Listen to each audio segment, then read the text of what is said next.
Hello friends, welcome to my channel.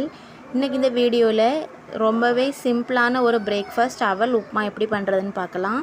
அதுக்கு கொஞ்சமாக அவல் எடுத்து அதை தண்ணியில் நல்லா வாஷ் பண்ணி எடுத்துக்கோங்க. வாஷ் பண்ணி எடுத்ததுக்கப்புறமா அதே ஈரப்பதத்தில் கொஞ்சம் நேரம் அப்படியே ஊற விட்டுருங்க. சீக்கிரமாகவே ஊறிடும்.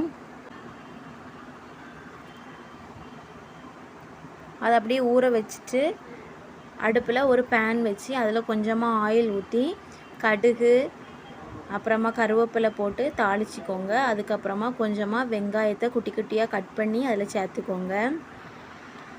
வெங்காயம் நல்லா வதங்கினதும் ஒரு சின்ன சைஸ் பச்சை மிளகாவை 2ஆக கீறி போட்டுக்கோங்க.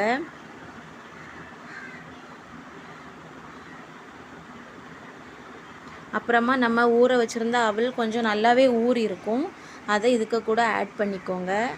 கொஞ்சம் கட்டியாக இருக்க மாதிரி இருக்கும். அதை கை வச்சு கொஞ்சமாக உதிர்த்து விட்டுக்கோங்க இந்த மாதிரி.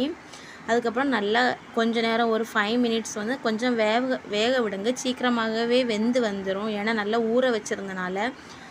வெந்ததுக்கப்புறமா கொஞ்சமாக தேங்காய் பூ போட்டு அது உப்பு ஆட் பண்ணிவிட்டு லாஸ்ட்டு இறக்கும்போது கொஞ்சமாக கொத்தமல்லி இலையை தூவி இறக்குனீங்கன்னா ரொம்பவே சூப்பரான ஹெல்த்தியான பிரேக்ஃபாஸ்ட் ரெடி.